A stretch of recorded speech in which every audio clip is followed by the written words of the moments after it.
안녕하십니까. 이것이 신앙 고백이다. 시리즈 7권 중에 세 번째 책입니다.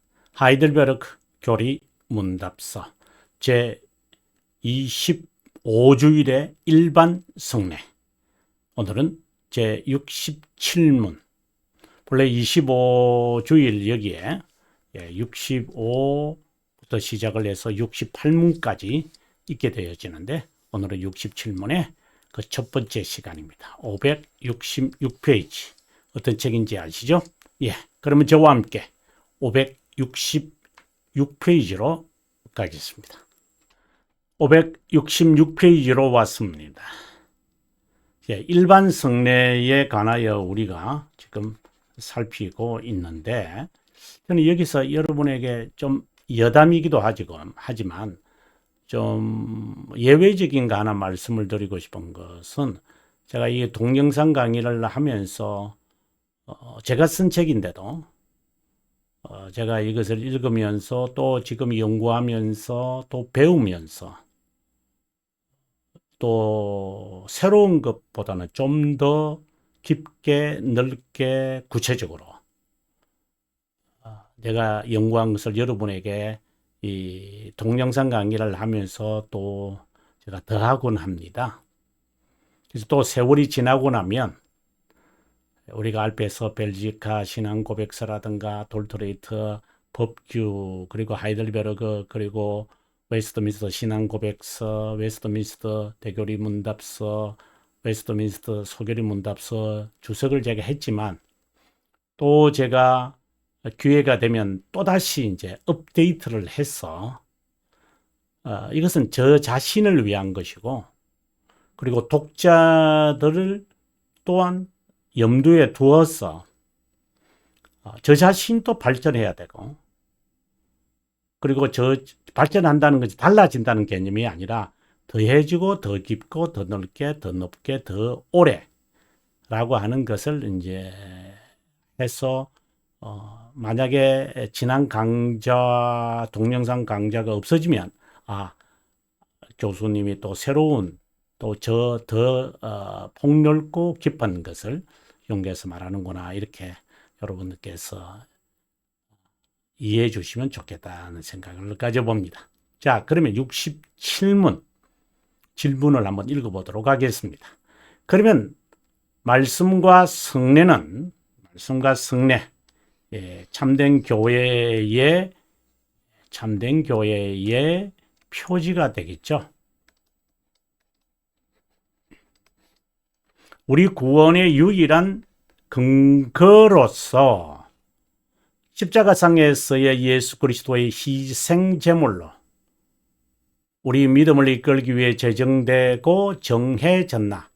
아주 그 핵심적 질문, 그러면서도 어려운 질문을 물은 것 같습니다. 말씀과 성례가 구원의 유일한 근거로서 십자가상에서 그리스도의 희생 제물로 우리 믿음을 이끌기 위해, 말씀과 성례라는 것이 수단이잖아요. 그죠? 희생 제물로 우리를 믿음으로 이끌기 위해 제정되고 되어졌나. 다시 말해서 구원의 수단이냐, 이 말을 지금 말하는 겁니다. 그랬을 때 대답을, 정말 그렇다. 성령 하나님께서 복음으로 우리에게 가르치고 성례로 확신시키기에 우리 구원의 전체는 우리를 위해 십자가상에서 그리스도께서 단번에 드린, 앞에서 우리가 지난 시간에 영원성을 지니고 있다고 했습니다. 희생제물에 의존하게 된다. 자, 그러면 이 해설을 제가 어떻게 하는지 한번 읽어보도록 계속합니다. 제67문은 제2원인 중에 첫 번째 요인은 구속사역에 관한 신앙 고백이다. 자, 2원인 중에 첫 번째 요인이다.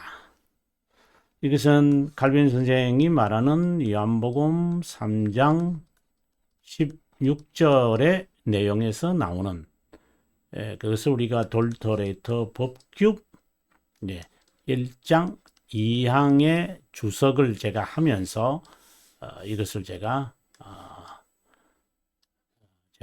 여러분에게 알린 그 내용이죠. 그래서 돌토레이터 법규의 64페이지부터 여러분께서 읽기를 정말 여러분 읽어보셔야 됩니다. 이거 정리되셔야 됩니다. 그렇지 않으면 제가 쓴 이 주석을 여러분 따라오기가 그렇게 이해가 잘 안 되는 부분이, 왜냐하면 다른 데서는 이런 말을 하지 않기 때문에 그렇습니다. 우리 구원을 위한 유일한 근거는 십자가상에서 죽으신 예수 그리스도의 희생제물이다. 희생제물, 이렇게 이야기하면 하나님의 진노와 저주 그리고 누그러뜨림이라는 것을 떠올려셔야 됩니다. 그래서 이것을 다른 말로 한다면 속죄제물이다. 또 다른 말로 한다면 화목제물이다. 이렇게 우리가 같이 연상하셔야 됩니다. 그리고 또 하나 더. 하나님의 진노와 저주, 진노에 따른 저주. 그래서 하나님의 진노를 누그러뜨려야 한다라는 것이 하나의 세트라면, 되어 있죠? 하나의 세트거든요. 그렇다면 다른 관점에서 보면은 하나님의 정의, 여기 나오네요. 하나님의 정의. 그리고 하나님의 정의가 만족돼야 돼요. 진노가 누그러뜨려져야 되는 것처럼 하나님의 정의는 만족돼야 돼요. 그러기 위해서는 죽음이 따라와야 돼요. 즉 처벌이 있어야 돼요. 처벌을 받아야 돼요. 그것이 바로 죽음으로 드러나는 거죠. 저주를 받아야 돼요. 그래서 희생제물이 대안으로 등장하는 겁니다. 진노에 대한 저주는 희생제물 또는 속죄제물, 하나님의 공의로운 진노를 누그러뜨리는 것이다.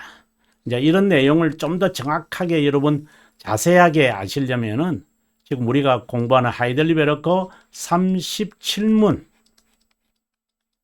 이 부분을 여러분께서 아주 하이델베르크를 이해하는 데 있어서 아주 중요한 부분 가운데 하나가 바로 37문이고 그리고 12문이다라고 했습니다. 12문 정말 중요한 내용입니다. 그래서 어떻게 보면 제가 보는 관점입니다. 여러분, 다른 학자들이 그렇게 보는 것은 아니고, 예, 제가 연구하고 주석을 쓰면서 제가 파악하게 되어진 것입니다. 달리 말하면 하나님의 정의가 만족했다는 것이다. 이건 하나님이 보는 관점이다 라고 해서 하나님의 측면이 있고, 그러면 이거는요 인간의 측면이다. 여러분, 제가 누차 이 강의를 계속해서 들으신 분들은 이것이 무엇을 의미하는지 여러분 아시리라고 봅니다. 구원의 유일한 근거가 그리스도의 죽으심과 희생제물에 있다는 것은 죄를 위한 제물, 속죄제물로 자신의 생명을 내던졌고 십자가상에서 고통스럽고 부끄럽고 저주받는 죽음을 견디면서 자신을 낮췄다는 것이다. 낮췄다. 비하. 낮아지심. 정말 humiliation. 비하. 보통 우리 한자로서는 비하. 그래서 그리스도의 순종과 희생제물이라고 고백하기도 한다. 이런 신앙 고백은 이제 나오죠. 인간의 측면이고 하나님의 측면에서 보면 하나님의 사랑, 인자함 또는 자비함이 구원의 근거다. 이 하나님의 측면에서 본다는 것은 바로 영원의 입장에서 영원에서 보는 것이고 인간의 측면으로 보는 것은 시간에서 보는 것이다. 전자는 제2원인 중에 첫 번째 요인이고 인간의 측면이고 그리고 후자는 제1원인이다. 이제 방금 이런 정리를 제가 할 때마다 제가 제 주석에서 좀 반복하는 것은 있어요. 그 이유는 이런 것이 전제되고 난 다음에 이제 새로운 내용으로 들어가야 되고 또 이런 새로운 내용을 접할 때마다 또 이해하기 위한 툴을 여러분에게 편의상으로 제가 제공하는 것이 한번 말했는데 또다시 말 안 하나. 글쎄요. 그것은 가르치는 거, 글을 쓰고 강의하는 사람 입장에서 말하는 것이고 예, 듣는 사람의 입장에서는 제가 강의를 하면서 교수 생활을 20년을 하면서 제가 느낀 게 수업 시작하기 전에 오늘의 지난 강의를 내가 반복해 줘야 되고 이렇게 이게 리뷰를 시켜줘야 되고 그리고 이제 오늘의 강의를 프리뷰해야 되고 그리고 이제 학생들에게 설명해야만 되는데 왜냐면은 이 수업을 위해서만 사는 것이 아니고 또 이 책에게만 여러분 매달리시는 것이 아니고 다른 여러 여타의 일들을 하시는 분이기 때문에 이제 독자의 입장에서 제가 하는 것이지 여러분 뭐 제가 뭐 다른 의도가 있는 것은 아닙니다. 말씀과 성례는 구원의 유일한 근간이 예수 그리스도에게로 이끌어 우리의 믿음을 강화할까? 그렇다. 우선 그리스도께서 제정했기 때문이다. 우리 믿음의 연약을 강화하려고. 이것이 우리가 성례에 대한 정의죠. 그죠? 네.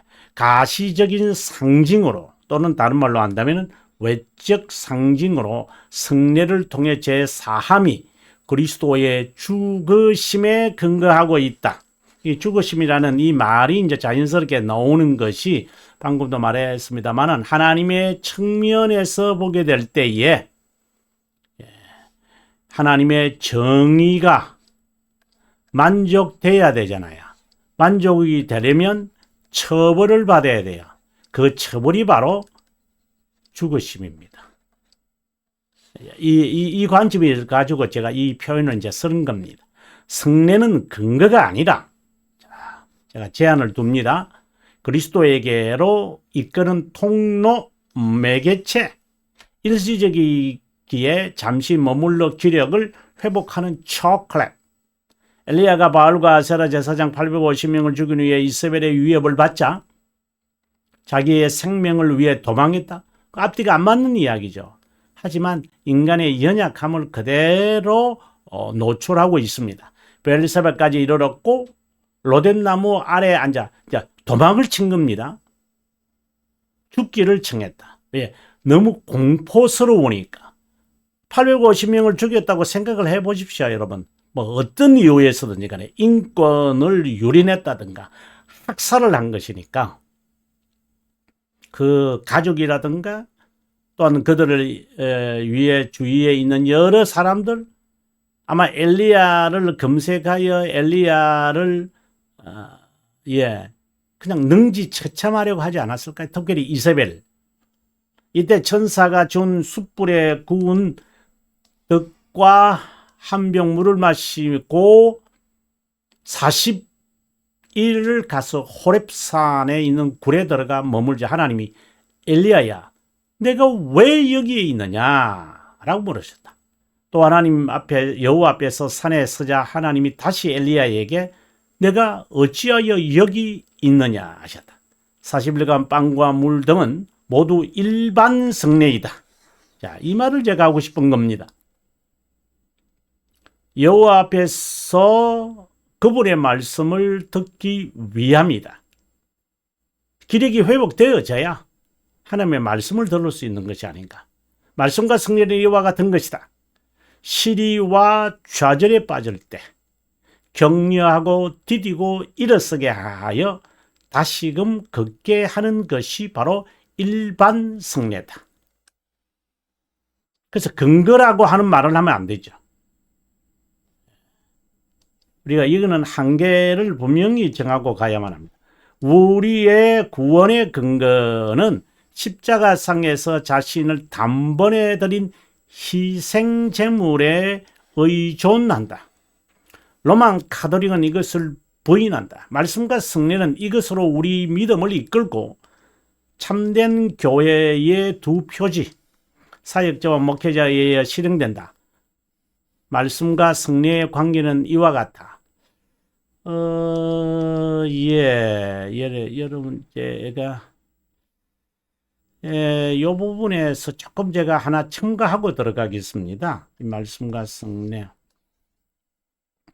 나중에 여러분 제가 그 설명하는 15장, 그 생명에 이르는 회개, 이 부분 15장 제가 이제 웨스트민스터 신앙고백서죠. 하면서 제가 회개에 관한 이야기를 제가 아마 강의를 할 때 여러분 좀 주의해서 좀 보시면 좋겠다라는 것이, 로만 카톨릭에서 말하는 회개는 마틴 루트가 우리들에게 잘 말하고 있죠. 그 영광의 신학이라는 설명에서 그들이 회개하는 이유가 뭐죠? 예. 또 뭐 좀 더 포괄적으로 말하면 그들이 기도하려는 목적이 뭐죠? 은혜 받기 위해서죠. 능력 받기 위해서죠. 위로받기 위해서죠. 그러면 지금 우리가 프로테스탄트 후예들이 기도를 왜 하는가요? 목적을 정해놓고 하나님으로 위로를 받기 위해서. 맞습니다. 그런 한 부분에 불과한 것이지 그게 목적이 되어서는 안 됩니다. 그리고 작정을 하죠. 과연 그런 겁니까? 그는 로만 카톨릭이 그들의 신앙 고백서라든가, 그것도 신앙 고백서 있습니다. 그리고 토론토 종교회의에서 결정한 내용들입니다. 제가 정말 염려하는 것은 프로테스탄트들이 왜 로만 카톨릭의 기도 형식을, 회개 형식을, 뭐 그것만이 아니라 삼위일초도 마찬가지고 구원의 이 진리의 내용을 왜 그들을 흉내내느냐 이 말입니다. 모르고 했다면 배우면 되잖아요. 몰랐으면 깨달아서 겸허하게 배우면 되는데 아닙니다. 좀 너무 여담이어서 죄송합니다. 로만 카톨릭이 나오니까 제가 그냥 화가 치밀어서 하는 말입니다. 로만 카톨릭이 이것을 부인한다. 그러면 말씀과 성례의 관계는 어떤 것인가? 이걸 읽고 다음 시간에 좀 더 자세하게 제가 설명을 하도록 하기로 약속드리고 일단 읽어보겠습니다. 주님은 신성한 말씀과 성례로, 칼빈 선생이 이제 하는 이야기죠. 은혜의 특권과 자비함을 우리에게 제안하고 확고한 믿음으로 그것을 이해하게 한다. 이것은 모든 자에게 구원이 제안되지만 모든 자가 수용하지 않는 것과 같다. 그래서 아마 이런 면에서 이제